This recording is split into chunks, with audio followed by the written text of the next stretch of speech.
This is how we meet the sun, how we come clean, only safe space to become undone, filled with song and story. It's church, for real.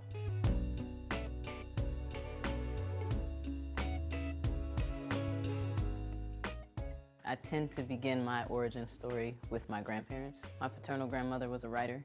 My maternal grandfather, an organizer and activist. I grew up with those influences, right? And I think the me that I am right now was sort of conjured in their era, and then I came to be. So we are at Intermedia Arts in South Minneapolis, or what was formerly known as Intermedia Arts in South Minneapolis.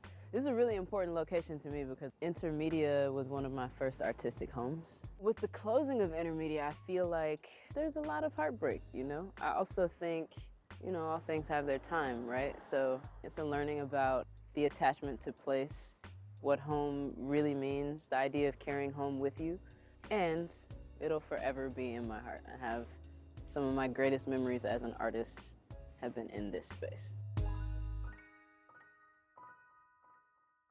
Y'all conjure all the black girl magic one house can hold. Swing open the front door and sound goes spilling down Central Avenue. All the black girls got rhythm.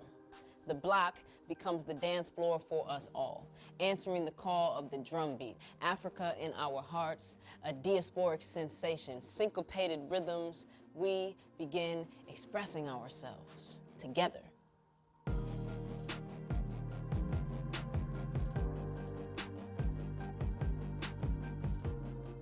I am from Saint Paul, Minnesota, born and raised.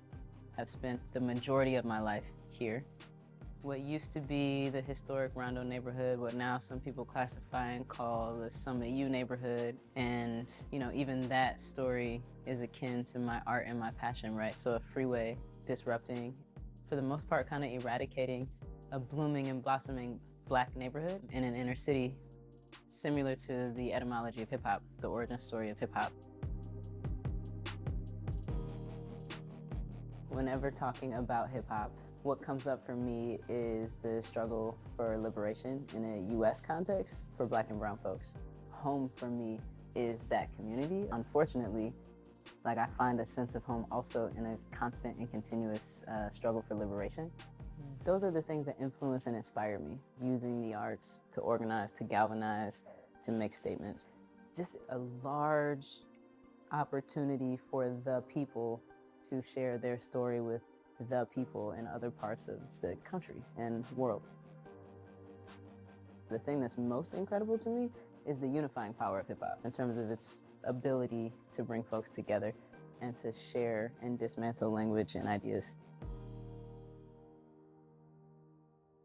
I am alive in this space. I am alive in this space. Please give it up for all of the poets who are competing tonight. They are all phenomenal young people. I'm the founder and executive director of TruArtSpeaks.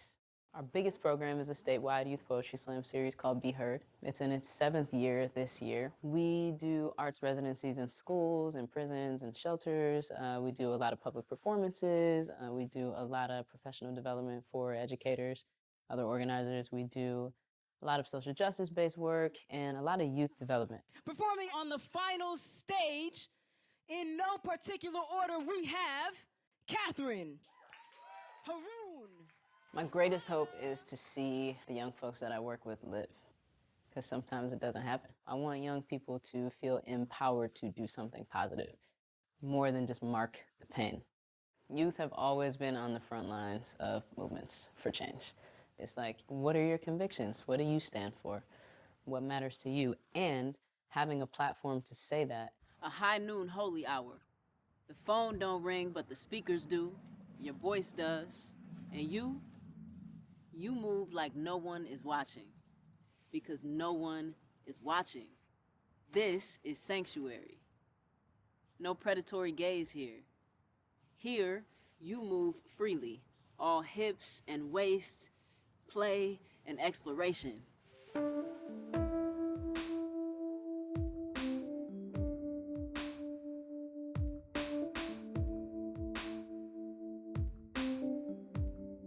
We're in Saint Paul. We're on the Fuller Block. I grew up here. I slept here. I ate here. I partied here. My family still lives here. These streets, they formed my identity.